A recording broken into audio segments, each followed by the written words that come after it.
حضرت علی علیہ السلام نہج البلاغہ میں فرماتے ہیں، اے لوگو، تمہیں یہ معلوم ہے کہ ناموس، خون، مال غنیمت، احکام اور مسلمانوں کی پیشوائی کے لیے کسی طرح یہ مناسب نہیں کہ کوئی بخیل حاکم ہو، کیونکہ اس کا دانت مسلمانوں کے مال پر لگا رہے گا، اور نہ کوئی جاہل کہ وہ انہیں اپنی جہالت کی وجہ سے گمراہ کرے گا، اور نہ کوئی مال و دولت سے بے راہ روی کرنے والا کہ وہ کچھ لوگوں کو دے گا اور کچھ کو محروم کر دے گا، اور نہ فیصلہ کرنے میں رشوت لینے والا کہ وہ دوسروں کے حقوق کو رائے گا کر دے گا اور انہیں انجام تک نہ پہنچائے گا، اور نہ کوئی سنت کو بیکار کر دینے والا کہ وہ امت کو تباہ و برباد کر دے گا۔ ایک اور خطبے میں امام فرماتے ہیں، دیکھو اپنے ان سرداروں اور بڑوں کی ابتدا کرنے سے ڈرو کہ وہ اپنی جاہ و چشم پر اکڑتے ہیں اور اپنے نسب کی بلندیوں پر غرور کرتے ہیں اور بدنما چیزوں کو اللہ کے سر ڈال دیتے ہیں، اور اس کی قضاء و قدر سے ٹکر لینے اور اس کی نعمتوں پر قبضہ پا لینے پر ان کے احسان مند نہیں رہتے۔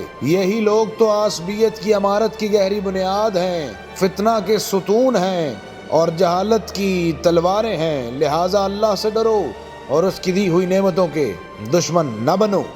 جب حضرت علی علیہ السلام کو یہ خبر پہنچی کہ والی بصرہ عثمان بن حنیف کو وہاں لوگوں نے کھانے کی دعوت دی ہے اور وہ اس میں شریک ہوئے ہیں، تو انہیں تحریر فرمایا، اے ابن حنیف، مجھے یہ اطلاع ملی ہے کہ بصرہ کے جوانوں میں سے ایک نے تمہیں کھانے پر بلایا اور تم لپک کر پہنچ گئے، اور عمدہ عمدہ کھانے تمہارے لیے چن چن کر لائے جا رہے تھے اور بڑے بڑے پیالے تمہاری طرف بڑھائے جا رہے تھے۔ مجھے امید نہ تھی کہ تم ان لوگوں کی دعوت قبول کر لو گے جن کے ہاں فقیر و نادار دھتکارے گئے ہوں اور دولت مند مدعو کیے گئے ہوں۔ جو لقبے چباتے ہو انہیں دیکھ لیا کرو، اور جس کے متعلق شبہ ہو اسے چھوڑ دیا کرو، اور جس کے پاک و پاکیزہ طریقے سے حاصل ہونے کا یقین ہو اس میں سے کھاؤ۔ خوشا نصیب اس شخص کے کہ جس نے اللہ کے فرائض کو پورا کیا، سختی اور مصیبت میں صبر کیے پڑا رہا، راتوں میں اپنی آنکھوں کو بیدار رکھا، اور جب نیند کا غلبہ ہوا تو ہاتھوں کو تکیہ بنا کر ان لوگوں کے ساتھ فرش خاک پر پڑا رہا کہ جن کی آنکھیں خوف محشر سے بیدار ہیں، پہلو بچھونوں سے الگ ہیں، اور ہونٹ یاد خدا میں مصروف ہیں، اور کثرت استغفار سے جن کے گناہ چھٹ گئے ہیں۔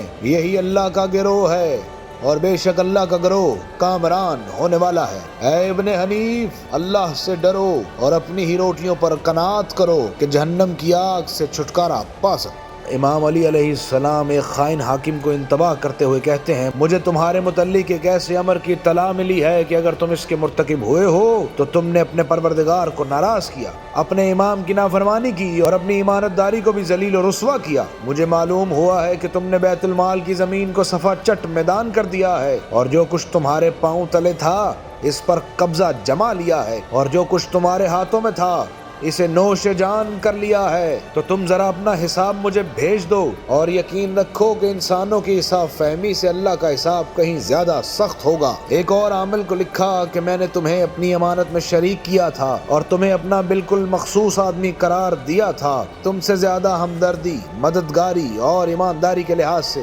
میرے قوم و قبیلہ میں میرے بھروسے کا کوئی آدمی نہ تھا، لیکن جب تم نے دیکھا کہ زمانہ تمہارے چچا زاد بھائی کے خلاف حملہ آور ہے اور دشمنی پر اتر آیا ہے، امانتیں لٹ رہی ہیں اور امت بے راہ روی اور منتشر و پراگندہ ہو چکی ہے، تو تم نے بھی اپنے چچا زاد سے رخ موڑ لیا، اور ساتھ چھوڑ دینے والوں کے ساتھ تم نے بھی ساتھ چھوڑ دیا، اور خیانت کرنے والوں میں داخل ہو کر تم بھی خائن ہو گئے۔ اس طرح نہ تم نے اپنے چچا زاد بھائی کے ساتھ ہمدردی ہی کا خیال کیا، نہ امانت داری کے فرض کا احساس کیا۔ ایک اور خطبے میں امام علی علیہ السلام حکمران اور رعایا کے فرائض بیان کرتے ہوئے فرماتے ہیں، سب سے بڑا حق کہ جسے خدا سبحانہ و تعالیٰ نے واجب کیا ہے حکمران کا ریت پر اور ریت کا حکمران پر ہے، جسے اللہ نے والی اور ریت میں سے ہر ایک کے لیے فریضہ بنا کر عائد کیا ہے، اور اسے ان کے ربط محبت قائم کرنے اور ان کے دین کو سرفراز بخشنے کا ذریعہ قرار دیا ہے۔ چنانچہ ریت اسی وقت خوشحال رہ سکتی ہے جب حاکم کے طور طریقے درست ہوں، اور حاکم بھی اسی وقت خوش رہ سکتا ہے جب ریت اس کے احکام کی انجام دہی کرے،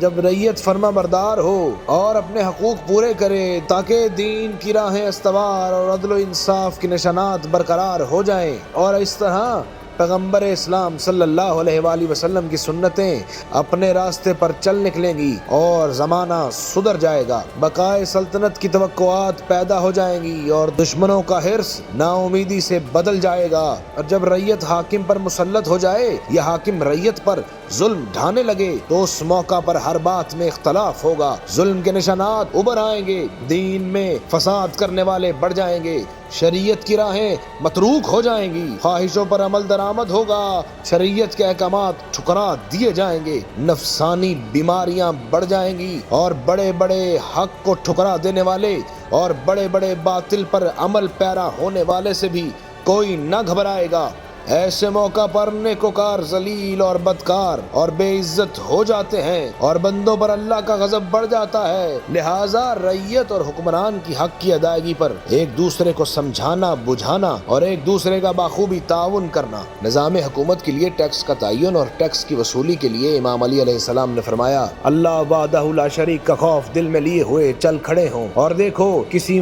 مسلمان کو خوف زدہ نہ کرنا اور اس کے املاک پر اس طرح سے نہ گزرنا کہ اسے ناگوار گزرے، اور جتنا اس کے مال میں اللہ کا حق نکلتا ہو اس سے زائد نہ لینا۔ جب کسی کی طرف جانا تو لوگوں کے گھروں میں گھسنے کے بجائے پہلے ان کے کنووں پر جا کر اترنا، پھر سکون و وقار کے ساتھ ان کی طرف بڑھنا، یہاں تک کہ جب ان میں جا کر کھڑے ہو جاؤ تو ان پر سلام کرنا اور ادب و تسلیم میں کوئی کسر اٹھا نہ رکھنا۔ اس کے بعد ان سے کہنا کہ اللہ کے بندو، مجھے اللہ کے ولی اور اس کے خلیفہ نے تمہارے پاس بھیجا ہے، اگر تمہارے مال میں اللہ کا کوئی حق نکلتا ہے تو اسے وصول کروں گا، لہٰذا تمہارے مال میں اللہ کا کوئی واجب حق باقی نہ رہے۔ اگر کوئی کہنے والا کہے کہ نہیں تو پھر اس سے دوہرا کر نہ پوچھنا، اور اگر کوئی ہاں کہنے والا کہے تو اسے ڈرائے دھمکائے یا اس پر سختی و تشدد کیے بغیر اس کے ساتھ ہو لینا، اور جو سونا یا چاندی درہم و دینار وہ دے لے لینا، اور اگر اس کے پاس گائے بکری اونٹ یا اس میں سے کچھ ہو تو ان کے غول میں سے اس کی اجازت کے بغیر داخل نہ ہونا، کیونکہ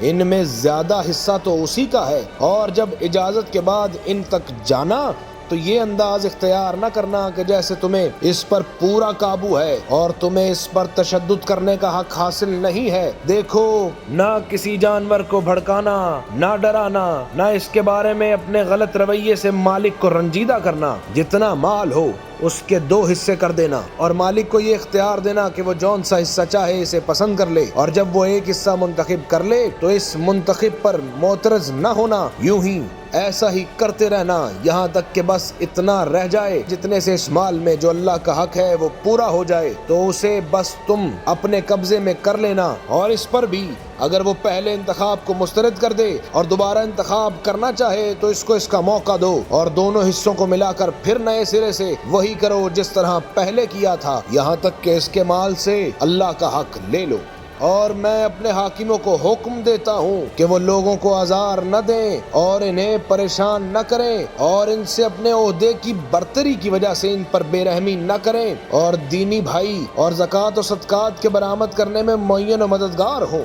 سامعین گرامی قدر، اللہ نے حضرت موسیٰ سے فرمایا تھا کہ جس قوم سے وہ ناراض ہوتا ہے اس پر ظالم اور جابر حکمران نافذ کر دیتا ہے کہ وہ ان پر ظلم کرتے ہیں اور ان کا حق ادا نہیں کرتے۔ میری دعا ہے کہ اللہ ہم پر صادق و امین حکمران نافذ کرے۔ الہی آمین۔